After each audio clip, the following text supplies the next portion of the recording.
A'udzu billahi minasyaitonir rajim. Bismillahirrahmanirrahim. Alhamdulillahi rabbil alamin. Nahmaduhu wa nasta'inuhu wa nastaghfiruh wa na'udzu billahi min sururi anfusina wa min sayyiati a'malina. May yahdihillahu fala mudhillalah wa may yudlil fala hadiyalah.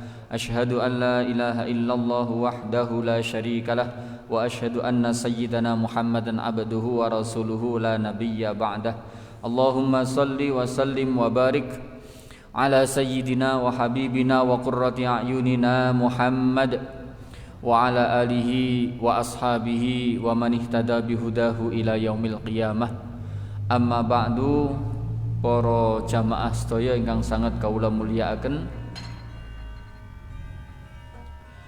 Alhamdulillahirabbil alamin. Dalu punika kita sedaya dipun paringi kesempatan kalih Allah Subhanahu wa taala, dipun paringi taufik dan hidayah sehingga saged berkumpul, saged datang tenggene tempat ingkang mulya niki, nggih niku masjidnya Allah Subhanahu wa taala.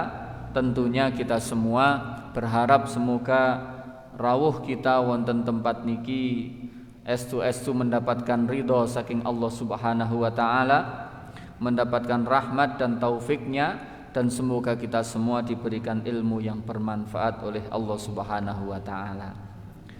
Salajeng semoga hadir kita niki dados lantaran kita sedaya dipun paringi keberkahan umur, keberkahan rezeki, keberkahan keluarga, lan mugi-mugi kita sedaya termasuk dicatat sebagai hamba-hamba Allah ingkang pandai bersyukur. Allahumma amin. Para jamaah sedaya ingkang sangat kawula mulyakaken, monggo menawi napa dereng dipun laksanakaken, kita sedaya niat iktikaf wonten mriki masjid agar kita mendapatkan satu nilai pahala seperti ingkang sampun dipun sampaiaken nika. Nggih niku pahalanipun iktikaf wonten mriki masjid. Nawaitul iktikafa fi hadzal masjidi lillahi taala. Bismillahirrahmanirrahim. Para jamaah sedaya, sak sampunipun kita membahas ingkang berkaitan kalian salat Jumuah. Faslun saklajengipun faslun fis salati 'alal mayyiti, pasal menjelaskan tentang salat kepada mayit. Jadi salat jenazah. Salat jenazah. Wa syuri'at bil madinati wa qila hiya min khasaisi hadhil ummati. Salat jenazah niku dipun syariataken kalih Allah kepada Kanjeng Nabi Muhammad niku ketika di Madinah. Jadi disyariatkannya di Madinah. Wa qila hiya min khasaisi hadhil ummati, dipun ngendikaaken bahwa salat jenazah atau salat mayit niku hanya ketertentuannya hanya pada umatnya Nabi Muhammad sallallahu alaihi wasallam. Jadi untuk umat-umat sebelum Nabi Muhammad itu tidak pernah disyariatkan salat mayit, salat jenazah. Dan jadi salat jenazah niku merupakan satu yang istimewa. Sebab ngeten bahwa ketika seseorang niku bertakziah, takziah niku napa? Hadir ke keluarga mayit yang meninggal niku takziah. Orang yang takziah namanya napa namanya? Mu'ziyyin, lek lanang lek wedok mu'ziyat. Nah, biasanya kadang-kadang para takziyin takziat keliru nggih. Mu'ziyyin orang yang takziah. Orang laki-laki yang takziah namanya mu'ziyyin. Kalau perempuan mu'ziyat. Jadi lek pas jenengan ngumumaken nggih, para mu'ziyyin dan mu'ziyat, ojo para takziyin dan takziat keliru nggih. Nah, para mu'ziyyin, para mu'ziyat dimohon untuk misalkan biasanya untuk salat jenazah misalkan demikian. Nah niki napa bahasa yang benar nggih. Nggih titik-titik nggih masih duduk wong Arab nggih, wong sing wis kadung gawe bahasa Arab napa? Takziah kan bahasa Arab nggih. Lah isim maf'ul nggih kudu mu'ziyyin, orang-orang yang takziah. Dados salat jenazah atau salat mayit yang kita semua hampir Nggih, hampir semuanya pernah melaksanakan kecuali yang tidak, nggih. Kecuali yang tidak. Nggih, napa kok kula katakan kecuali yang tidak? Karena dalam pengalaman lek kula takziah ngoten niku, sing ana sing mati ngoten sing takziah paling pol sing sembayang wong 10, kadang gak sampai nggih. Kadang wong 5, wong 4 wis buyar pada. Niku misalkan ada budaya kita niku membiasakan ketika datang kepada kita takziah kepada keluarga jenazah itu kita datang terus sholat jenazah. Angel apa gampang? Gampang kok gatik rukuk, gatik sujud nih, pokoknya nutup aurat mlebu ngoten langsung sholat jenazah.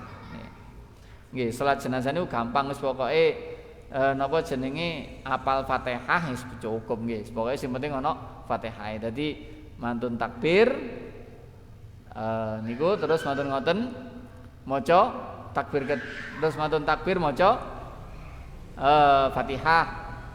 Nggih, terus maca yang takbir kedua maca sholawat Allahumma sholli ala Muhammad. Nomor 3 Allahumma ighfir lahu lek apal lek mboten wis meneng ae. Nomor 4 Allahumma la tahrimna ajrahu niku lek apal lek mboten nggih meneng ae. Nggih, sing penting maca Fatihah.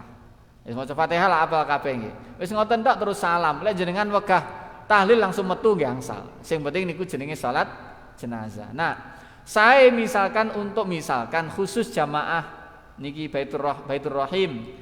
Engko ketika meninggal nanti dikasih napa bisyarah napa kasih pengumuman ben wong sregep nang ngene masjid misalkan nggih. Siapapun yang sregep ke masjid ini maka ketika meninggal akan disolatkan di masjid ini. Ngoten nggih.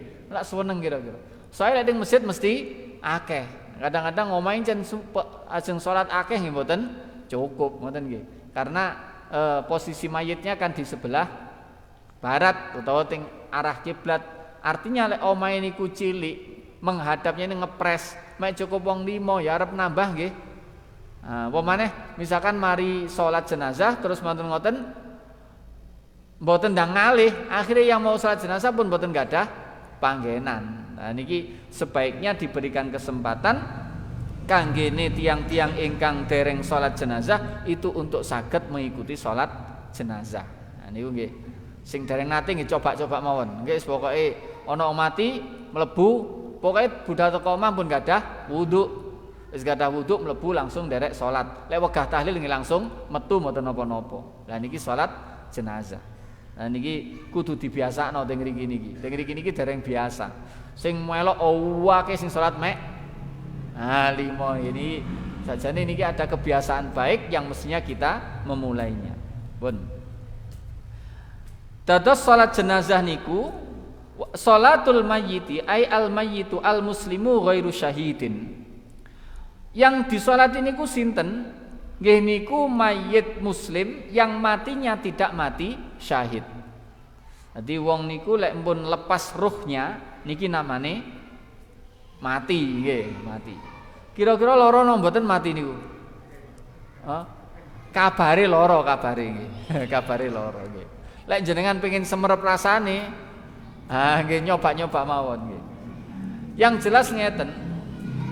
Dipun ngendikaken Nabi Ibrahim niku punya kedekatan, duwe sahabat kali punya nabi-nabi niku gadah kanca malaikat. Nah, jenengan nggih gadah nggih Raqib kalih Atid. Nah, malaikat-malaikat besar niku ada mempunyai persahabatan khusus dengan para nabi. Lek malaikat Israel, malaikat pencabut nyawa niku dekat sekali bersahabat dengan Nabi Ibrahim. Sehingga karena kedekatannya niku kadang-kadang Nabi Ibrahim niku semerep napa dikabari kalih malaikat iki engko mene wong iku mati. Ngoten niku kadang-kadang dikabari. Lah, suatu saat Nabi Ibrahim niku tangkret tenggene malaikat Israel, malaikat mati ki jane lara apa gak? Nah, jane lara apa gak? Kok kabare kok lara ki jane larane model kaya apa? Ngoten. Terus akhirnya wis lek ngene lek pengen semerep, saman melok aku. Dijak nang ngene kuburan. Terus nyuwun teng Gusti Allah agar orang yang dikubur pada di golek iki lho, kuburan iki paling lawas. Iki golek kuburan paling lawas. Sudah meninggal lebih dari 1000 tahun yang lalu. Nah, terus di nyuwun teng Gusti Allah supaya ditangekaken. Akhirnya bener orang yang meninggal 1000 tahun itu ditangekno. Ditangekno terus takoki, piye rasane dicabut nyawane niku.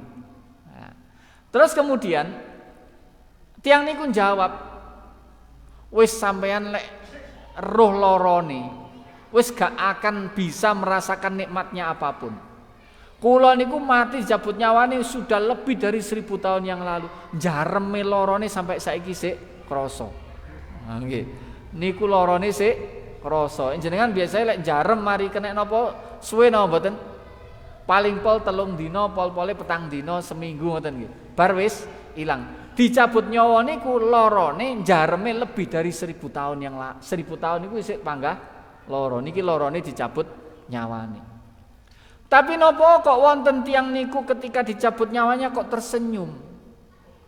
Kok ndak merasakan sakit padahal kabarnya dicabut nyawane niku sakit. Akhirnya wonten napa jenenge seorang ulama niku istikharah. Ya Allah sanjange Kanjeng Nabi nggih nate ngendikaaken dicabut nyawane niku lara. Tapi napa kok wonten wong dicabut nyawane kok ngguyu. Koyok-koyok gak krasa lara, padahal wong lara niku pantese wajahnya niku ketok mbesengut apa ngguyu. Nah, wong lara niku lho. Kira-kira ana wong lara untung guyu. Mboten wonten nggih. Mboten wonten. Napa? Karena memang pantasnya orang itu kalau kesakitan wajahnya elek, loro. Iya, masih wong ayu, wong ganteng niku pas loro mesti malah dadi elek. Lah kenapa kok wonten orang itu meninggal tapi dalam keadaan masih bekas senyumannya niku tasik wonten? Artinya napa? Berarti dia niku koyok-koyok tidak merasakan sakit tapi justru merasakan nikmat. Lah, akhirnya ulama niki istikharah. Apa napa jenenge? Apa jawabannya? Nah, terus setelah istikharah niku diberikan diberikan jawaban di dalam istikharah niku. Jawabannya adalah bukalah surat Yusuf. Wah, digoleki di surat Yusuf niku. No endi yang ada menyatakan bahwa dicabut nyawanya itu tidak sakit atau bahkan bisa tersenyum, digoleki. Suwe gak ketemu, ditakon-takon akhirnya baru ketemu. Ketemune ngeten. Ketika Nabi Yusuf itu dihadirkan ke jamuan makan yang diadakan oleh Ratu Bilqis, mengundang kolega-koleganya. Nggih. Nanti konco-koncone yang membuat yang isu bahwa Bilqis itu kok Bilqis sih? Zulaikha. Nah, Zulaikha niku seneng kepada pembantunya. Nah, kira-kira sakniki nggih ana sinetron sing rame niku napa? Dipaksa menikah napa niku? Bu, sing melok sinetron iki lho. Hah? Sing dipaksa menikah dengan tuan muda niku lho. Gak ero sih, Bu. Oh, kan hafal kan? Nggih. Nggih. Lek niku wong wedok rendahan dikon rabi tenggene tuan muda. Lah niki seorang permaisuri, seorang putri ternyata dia suka dengan pembantunya. Wah niki menjadi aib yang sangat masyhur. Dadi sak negara niki dadi cara ana ngene berita ngoten, TV nasional mengabarkan semuanya. Napa? Karena ada kasus yang begitu viral nggih niku seorang putri cinta dengan pembantunya. Nah, ketika Zulaikha napa jenenge ada isu semacam itu, kanca-kancane sing padha-padha napa kolega-koleganya biasa mek arisan ngoten niku nggih. Niku diceluki kabeh. Ayo ke rumah saya semuanya. Dijak teng riku makan, duduk-duduk, makan-makan, dikai apel, dikai lading. Wis ayo diunjaki apele. Ketika pada saat itu si Nabi Yusuf disuruh keluar, wis tokno wedange metu. Begitu ndelok Nabi Yusuf, semua koleganya yang pegang pisau itu, yang dia itu nguncai apele, niku ngirisi tangane kabeh gak krasa. gak krasa. Ndelok napa? Ndelok wong lanang ganteng. Ngoten nggih. Bu jenengan nek ndelok wong lanang ganteng nggih ngoten. Krasa mboten lek kena silet ngoten. Lek ketok bapake nggih, mangan enak dadi gak enak nggih. Panganan enak ketok bapake dadi gak enak nggih. Lah niki napa karena melihat sesuatu yang sangat menyenangkan, membahagiakan, sangat menakjubkan, niku dia terluka dengan mestinya sakit itu jadi tidak terasa. Artinya napa? Bisa jadi orang yang diambil nyawanya itu ketika ditampakkan surga di hadapannya, ditampakkan bidadari di hadapannya, ditampakkan sesuatu yang akan menjadi tempat tinggalnya, dia tidak merasakan sakit dicabut nyawanya.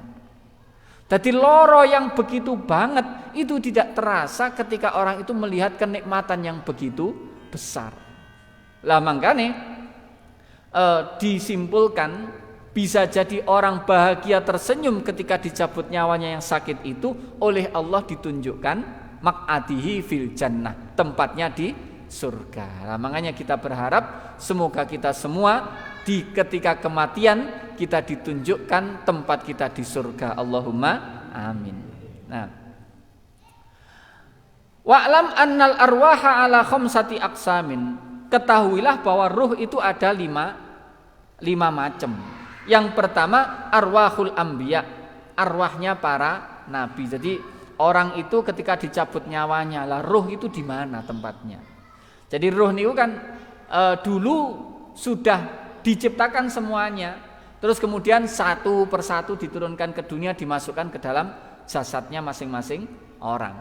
Nah, kemudian ketika diambil lah itu terus kemana? Nang di mari ngono ruh itu. Nah itu ada 5 macam. Yang pertama arwahnya para nabi. Yang kedua arwahnya para syuhada, orang-orang yang mati syahid. Yang ketiga arwahnya orang-orang yang taat. Jadi koyok para wali, para kekasih Allah itu ya. Terus yang keempat adalah arwahnya orang-orang maksiat dari orang-orang mukmin, wong mukmin sing maksiat.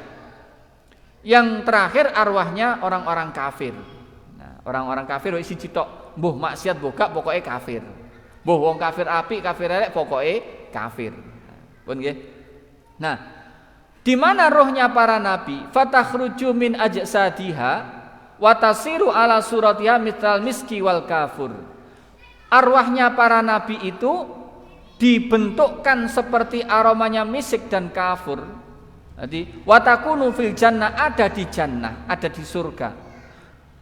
Para arwahnya nabi itu memakan dan diberikan kenikmatan-kenikmatan di surga itu, wata'wi bil laili ila qanadili mu'allaqah tahtal arsy, dan bergelantungan pokoknya berada di napa jenenge di napa lampu-lampu lentera-lentera yang tergantung di bawah arsy. Itu arwahnya para nabi. Yang kedua arwahnya para syuhada.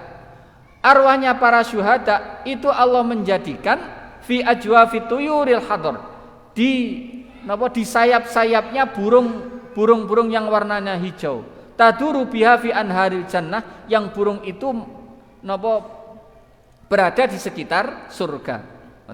Wa ta'kulu min tamariha, memakan dari makanan-makanan surga, minum dari minuman surga, dan dia berada di lentera-lentera yang terbuat dari emas yang tergantung di bawahnya ars.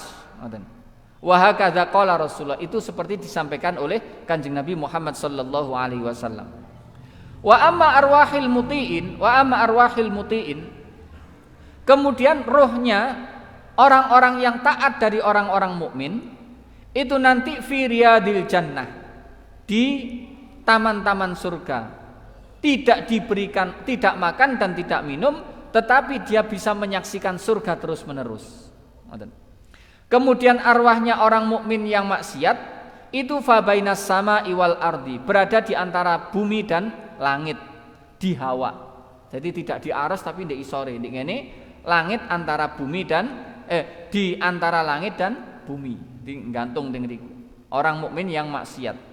Wa amma arwahul kufar, sedangkan arwahnya orang-orang kafir, fahiya fi ajwafi tuyuri sudi fi sijjin. Dia berada di dalamnya burung hitam di neraka sijjin. Wa sijjin tahtal ardi as-sabi'ah. Sijjin itu berada di bawah bumi yang 7. Wa ya muttasilatun bi ajsadiha. Dia nyambung dengan jasadnya. Fatu adzabu arwahuha. Arwahnya diazab oleh Allah. Fayata'allamu bidzalikal jasad, sehingga jasadnya merasa sakit ketika arwahnya niku disiksa. Kasyamsi fis sama'ir rabi'ah wa nuriha fil ardi. Sebagaimana matahari ada di langit yang keempat. Jadi posisi matahari itu di langit yang keempat. Wa nuriha fil ardi, sementara cahayanya ada di bumi. Kama annal arwahil mu'minin fi illiyin mutana'imah wa nuriha muttasilatun bil jannah. Sebagaimana arwahnya orang-orang mukmin itu di surga illiyin, tapi dia mendapatkan kenikmatan dan cahayanya niku sampai ke surga. Nah, niku gambaran para ulama menggambarkan posisi ruh. Ngoten nggih. Tapi masalah ruh itu bagaimana? Nah, ruh niku bagaimana? Oleh Nabi itu tidak pernah disampaikan. Dan Allah sendiri menyampaikan wa yas'alunaka 'anir ruh, kalau mereka bertanya kepada Muhammad tentang ruh, qul ar-ruhu min amri rabbi. Ruh itu adalah rahasianya Allah yang tidak banyak disampaikan kepada umatnya. Ngoten nggih. Jadi wis lek takok masalah ruh iso jawaban niku wis perkarane pangeran. Wis ra roh ngono nggih. Ra roh iku wis perkarane Gusti Allah. Nggih. Ya masalah ruh iku kaya apa bentuke kok apa kaya listrik wis mboten ngoten wis pokoke apa gak roh iki. Ngoten nggih. Itu lebih aman. Nggih. Cuma Nabi yang disampaikan oleh para ulama ya seperti yang pernah disampaikan oleh Nabi. Yang jelas Nabi itu menyatakan al arwah junudun mujannadah. Arwah itu ngumpul dengan orang-orang yang seide. Jadi orang-orang yang seide, orang-orang yang dulur-dulure wong sing pandangane padha, wong seneng ngaji kumpul karo wong sing seneng ngaji, wong sing seneng ngombe ya kumpul karo wong sing seneng ngombe. Niki kira-kira ngoten. Jadi junudun mujannadah ngoten. Salatul mayyiti fardu kifayatin. Hukumnya salat mayit itu adalah fardu kifayah. Apa artinya fardu kifayah? Ketika salah satu orang sudah melaksanakannya, maka gugur kewajiban yang lain. Tapi lek tidak ada yang melakukan sama sekali, dosa kabeh. Niku jenenge fardu kifayah. Ka ghuslihi walau ghariqan, semacam juga memandikan mayit meskipun mayit itu matinya dalam keadaan tenggelam.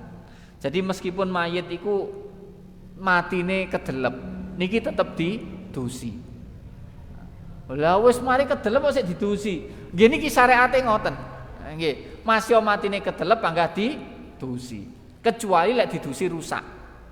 Nah, lek jen didusi gak kenek, lek didusi tambah rusak. Lek iso nggih ditayamumi. Lek gak mungkin nggih wis gak usah napa-napa. Niku nggih. Li anna ma'murina bi ghuslihi. Kenapa kok niku hukumnya meskipun itu mayit itu matinya tenggelam tetap harus dimandikan? Karena memang kita diperintahkan untuk memandikan. Fala yasqutu al fardu anna illa bi fi'liha. Maka fardu kifayah itu tidak gugur kewajibannya ketika sudah dilaksanakan. Fardu kifayah itu tidak gugur sampai perkara itu dilaksanakan. Ini jenenge fardu kifayah. Wa inna syahadana al malaikah tagsiluha. Meskipun kita melihat sendiri yang memandikan itu malaikat. Ngoten nggih. Jadi yang diperintahkan mandikan itu menungso no malaikat. Manusia.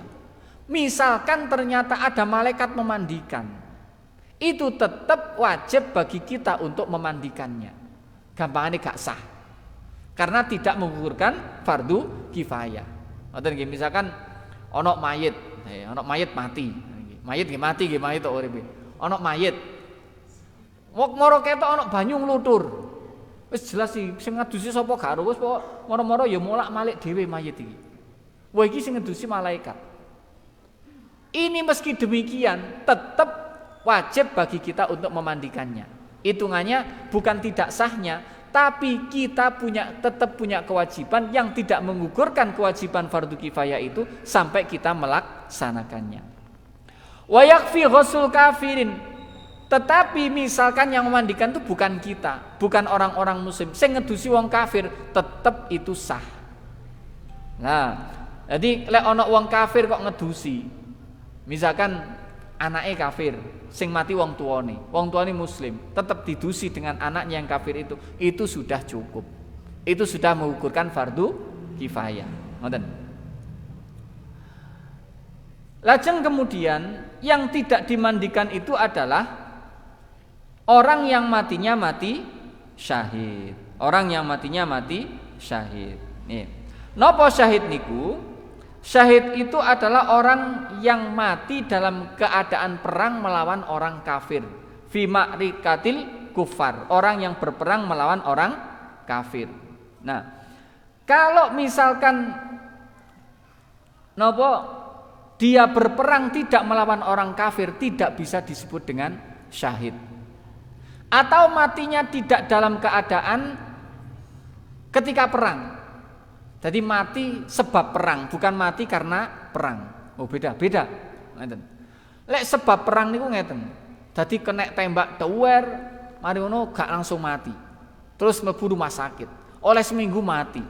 Nah, niki jenenge tidak disebut dengan mati syahid yang tidak dimandikan, tetapi dia tetap harus dimandikan. Jadi mati yang disebut syahid itu, yang syahid yang tidak dimandikan, lek matinya fi ma'rikatil kufar, perang melawan orang kafir. Terus matinya dalam keadaan yes perangan iki mau. Lah, sehingga ketika ada orang memberontak pemerintahan yang sah, meskipun pemerintahan itu tidak dikatakan negara-negara Islam misalkan, itu tetap orang yang mati demikian itu tidak dihukumi mati syahid. Ditembaki karo tentara gara-gara dia memberontak atas nama agama misalkan. Woi pemerintah ini pemerintah tauhid, misalkan dia ngomong begitu. Pemerintahan yang tidak menggunakan hukum Islam, dia tauhid. Ini wajib kita perangi orang kafir itu. Lah, meskipun dia punya keyakinan pemerintah itu kafir, tetap dia tidak disebut mati syahid. Nah, jadi ngeten nggih. Di kula pun nate matur. Jadi ada orang mengatakan bahwa pemerintahan kita itu pemerintah tauhid. Oh, pemerintah tauhid niku. Pemerintah yang tidak menerapkan hukum Islam. Nah, nggih. Pemerintah yang tidak menerapkan hukum Islam. Cara jenengan pemerintah niki menerapkan hukum Islam napa mboten? Menerapkan napa mboten kira-kira? Cara jenengan. Napa? Menerapkan. Jadi yang disebut napa lek tenggene Quran niku lak waman lam yahkum bima anzalallah faulaika humul kafirun. Ada lagi faulaika humuz zalimun. Faulaika humul niku nggih. Faulaika humul kafirun.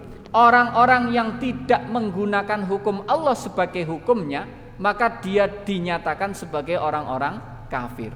Lah, niki para ahli tafsir menyatakan beberapa hal. Yang pertama, yang dimaksud dengan ayat ini, mukhatabnya yang dituju oleh ayat ini adalah orang-orang Yahudi, orang-orang Bani Israel pada waktu itu.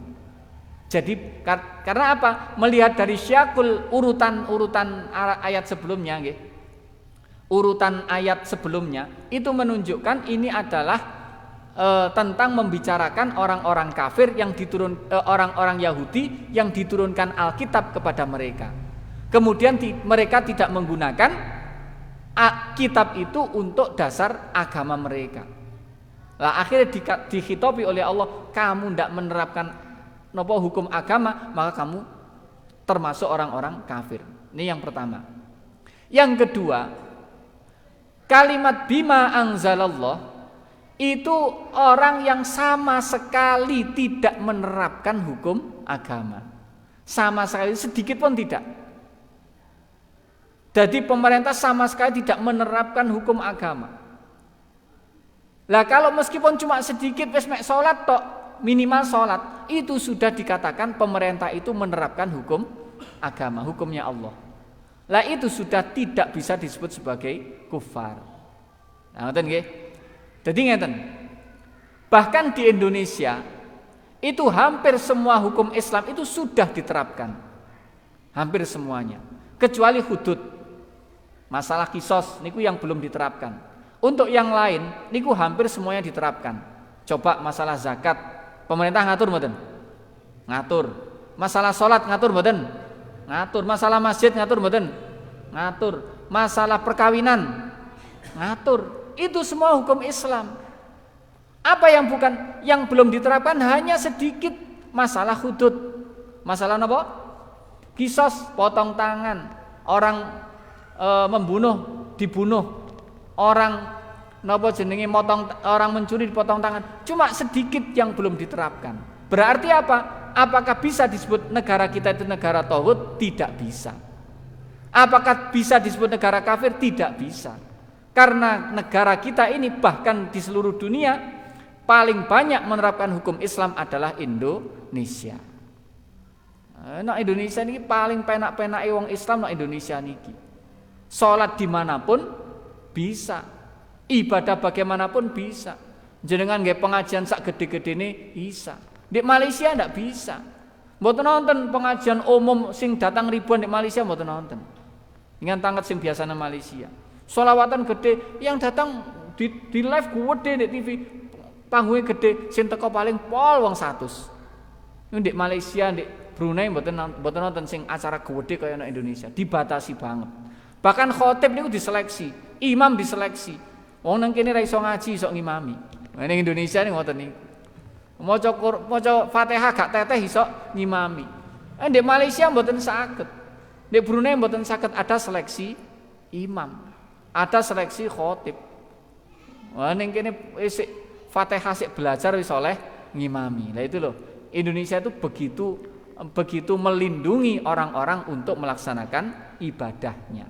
Jadi hati-hati ketika kita niku mendengar langsung, misalkan ada ulama, entah ulama atau orang yang seperti ulama, dia menyatakan Indonesia ini negara tauhid tidak sesuai dengan dawuhnya Allah, wa man lam yahkum bima anzalallah faulaika humul kafirun. Itu ayat Allah, ayat Al-Qur'an. Terus kemudian ditafsirkan dengan pandangan mereka sendiri tanpa menggunakan pandangan para ulama yang ahli di bidangnya.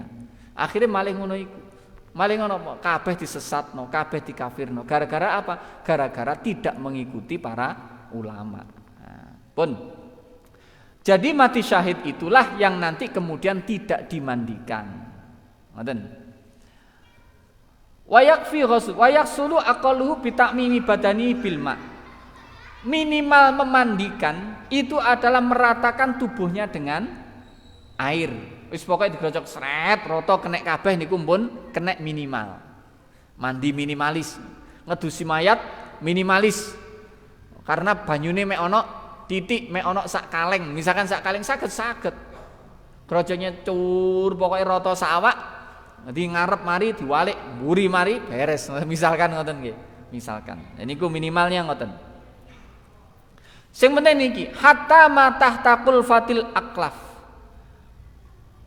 Termasuk yang dianggap harus kena air adalah apa-apa yang di bawah kulupe manuk niku lho. Lek wong durung sunat niku lak metu kucure. Lah bawahnya kucur niku kudu kenek. Niki lek durung sunat. Nah niki nggih. Niki karena di situ itu dianggap anggota zahir.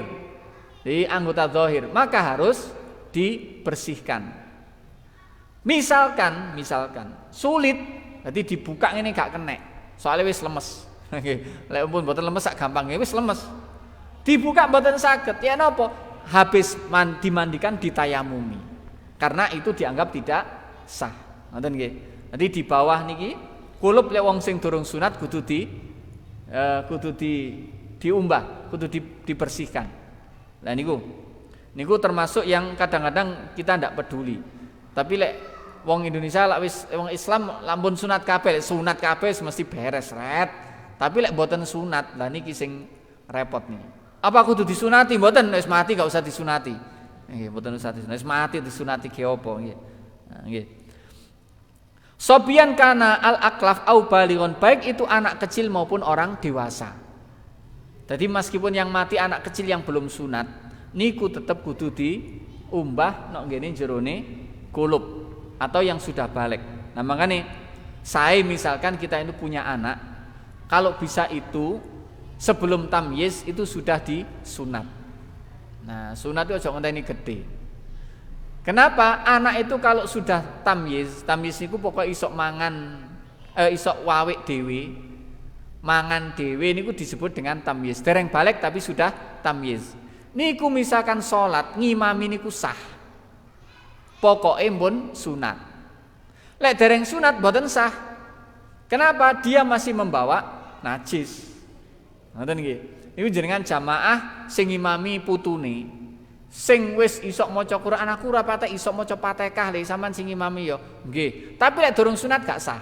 Lek pun sunat pun sah meskipun dereng balik. Nah niki nggih. Niki saya misalkan anak-anak leteng Madura niku adatnya anak-anak itu ya selapan sunat. Anak kula niku sing barep selapan pun sunat. Dan hampir semuanya sunat sebelum lulus TK. Nah niku. Kenapa? Karena kalau dia sudah sunat maka ketika dia niku sholatnya sah. Nah, orang tua oleh ganjaran toh. Sholatnya arek lah gak wajib, tapi orang tua oleh ganjaran. Nah, niki kersane ngoten nggih anake disunat mulai kecil. Terus kecil itu lebih cepat sembuhnya. Nah, arek cilik niku cepet. Pemane lek sik selapan cepet. Nggih, lek saiki kita pun kathah teknologi nggih. Nah, teknologi yang bagus sehingga sunat niku gak koyo dhisik. Dhisik niku saulan gondangan gak mari-mari nggih. Nggih, jenengan nggih ngoten nggih. Nang calak ngono iku sik golek pring barang ngarep sunat iki nggih. Golek pring ngoten niku nggih sik saulane gondangan wis gak karu-karuan. Niku zaman dhisik, pun sakniki pun gampang. Pun Qala al-Ubadi wa ba'dul Hanafiyah la yajibu ghuslu ma tahtaha. Tetapi menurut Imam al-Ubadi dan sebagian ulama Hanafiyah menyatakan tidak wajib membasuh apa-apa yang di bawah kulub. Fa'alal murajjah lau ta'adzara ghuslu ma tahtal qulub bi annaha la tataqallasu illa bi jarhin yummima amma tahtaha. Tetapi yang lebih baik kalau kita tetap mengikuti madhabnya Imam Syafi'i itu kalau misalkan kok tidak memungkinkan, sulit membasuh di bawah kulub kecuali dengan melukai. Iso tapi kudu dipeksa, bisa jadi luka. Maka bagaimana yummamu amma tahtaha? Ditayamumi. Nah, ditayamumi. Ya, ditayamumi. Terus kemudian kalau memandikan jenazah itu minimal dengan meratakan kepada seluruh tubuh. Sempurnanya dengan membasahi selama 3 kali. Nggih. Jadi 3 kali. Wa ayyakuna fi khulwah. Terus kemudian memandikan itu harus dalam keadaan persepen. Jadi gak oleh nok ngene depan umum. Persepen itu berarti ditutupi mun bener lek wong niki nggih. Lek ngedusi ditutupi dikaekno omah-omahan darurat. Dikekno jeding darurat di depan rumah. Napa ora didusino jedinge dhewe? Napa? Jedinge cilik-cilik. Nggih. Soale lek wong mati niku lak gak dituntun wis boten kenek nggih. Keneke digotong akhire gawe jeding nok ngarep omah. Nggih. Terus kemudian wong niku lek napa lek ana wong mati kok wedi kabeh nggih. Lek ana kucing mati lho mboten nggih. Ana pitik mati nggih biasa. Lek sing mati wong niku lho masalah. Nggih, masalah. Dikubur omah-omahe dhewe dikuburno omahe ya ora oleh. Napa kok ora oleh? Mundakno omahe gak payu. Nggih. Mundakno napa? Mundakno sing duwe omah rawani turu ndek omah. Padahal jarine cinta karo bojone. Cinta nemen. Nek ngono kubur ndek omah ya emoh. Lha ngoten nggih, jarine cinta kubur ndek omah gak oleh. Nggih. Wa komisin, kemudian selain di tempat yang sepi dimandikan dengan menggunakan baju, jadi ditutupi. Bener wong niki tutupi sewek biasanya nggih, ditutupi. Wa ala murtafi bima'in barid. Kemudian di tempat yang agak tinggi dengan air dingin. Illa li hajatin, kecuali dengan ada kebutuhan, maka boleh menggunakan air hangat. Seperti apa kebutuhan? Ada kotoran yang sulit dibersihkan kecuali dengan air hangat. Misalkan ono semacam minyak nggih. Minyak niku lek karo banyu adem lah angel. Lah iku karo air hangat. Atau karena cuaca yang sangat dingin, diwadem, maka baik menggunakan air hangat. Ngoten. Wal malih aula minal adab, dan air asin itu lebih baik daripada air tawar. Loh, niki sing gurung tahu nggih. Ngedusi karo banyu asin. Nanti lek misalkan jenengan duwe dulur nok ngene bale kambang napa ndek kene ngeliyep. Niku sakjane ngedusi karo banyu laut niku luwih apik timbang banyu tawar. Napa kok ngoten alasannya? Karena air laut itu lebih awet. Lebih awet untuk mayat tidak gampang rusak. Wong niku lek mati lek cepet rusak. Lah air laut niku lebih awet. Makanya lek iwak asin iku iso setahun betah. Nggih, iwak asin niku lek awet nggih. Napa soalé dikai uyah. Lah diwur-wuri uyah malih awet. Lah orang itu sebenarnya lebih bagus memandikan mayat dengan air asin, nggih, air laut. Nek ora umum ning kene golek banyune laut larang nggih. Dadak golek nang kene pundi? Nok bale kambang niku lak adoh larang. Nggih, atau misalkan wis campuri uyah grasak ae nggih. Nggih. Niku nggih mboten napa-napa sakjane, angsal mawon. Nggih. Karena disebutkan wal malih aula. Banyu yang asin itu lebih baik daripada banyu yang tawar. Wa yubadiru bi ghuslihi idza tayaqqana mauti, idza tuyuqqana mautuhu. Kemudian kalau ada orang meninggal, maka sebaiknya segera dimandikan ketika sudah yakin akan kematiannya. Tetapi kalau masih diragukan, maka wajib untuk menunggu dulu. Wis mati tenan apa durung? Ya aja ndang-ndang didusi. Wis karo didusi tibake aku iku iso adus dhewe lah kok dusi ngono ya napa ya. Moro-moro bengok ngono nggih. Ngoten. Bitaghayyurihin ngoten. Lajeng kemudian walau kharaja minhu ba'dal ghusli najasun lam yuqda at-tuhru. Kalau misalkan bal yajibu izalatuhu faqat in kharaja qabla takfin. Kalau setelah dimandikan ternyata mayat itu keluar lagi kotoran, wis mari didusi tibake moro cur ngoyuh meneh. Utawa keluar napa BAB-nya. Ya. Jadi napa T41-nya keluar. Wis mari didusi. Kok metu meneh? Niki bagaimana? Apakah dimandikan ulang? Mestine lek wong wudu niku lek ngoyo lek mari ngono batal nggih. Tapi lek mayat tidak.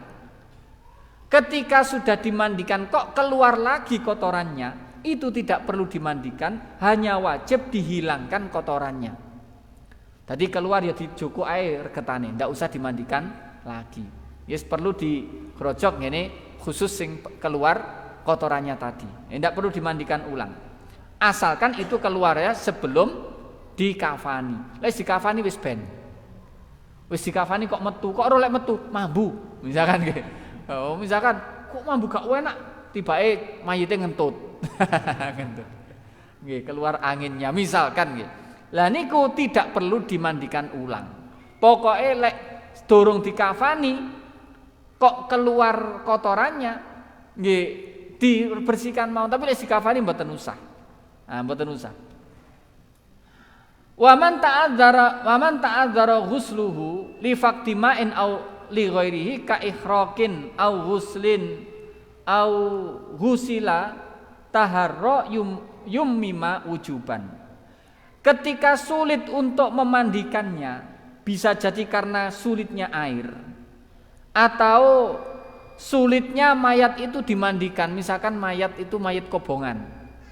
Nah, mayat terbakar lah dimandikan sulit toh. Ya wis muprul didusi muprul. Itu bagaimana? Karena misalkan lek didusi nanti akan rusak, yummima wujuban, maka ditayamumi. Tayamum ya salon-alon pokoknya gawe syarat ngoten. Dadi nggih koyo tayamum biasa diniati. Diniati nawa itu tayamuma lihadzal janazati. Saya niat tayamum untuk jenazah ini. Nggih. Jadi tayamum itu diperbolehkan. Pun far'un ar-rajulu aula bi ghuslir rajuli wallahu a'lam bissawab. Mboten wonten pertanyaan nggih. Lah wis titik. Wis titik.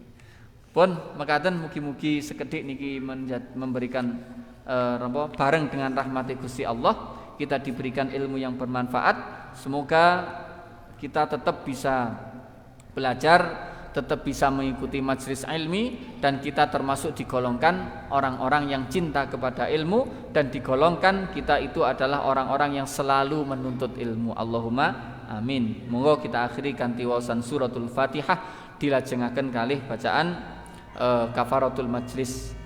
Ala hadhihi niyyah wa ala kulli niyatin shalihah wa ala man wasala fi shalih. Al-Fatihah. A'udzu billahi minasyaitonir rajim. Bismillahirrahmanirrahim. Alhamdulillahirabbil alamin arrahmanir rahim maliki yaumiddin. Iyyaka na'budu wa iyyaka nasta'in. Ihdinas siratal mustaqim. Siratal ladzina an'amta 'alaihim ghairil maghdubi 'alaihim waladdallin. Rabbighfirli wa liwalidayya wa lil mu'minina amin. Subhanakallahumma wa bihamdik asyhadu an la ilaha illa ant astaghfiruka wa atubu ilaik. Mekaten kirang langkung pangapunten. Assalamualaikum warahmatullahi wabarakatuh.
Hey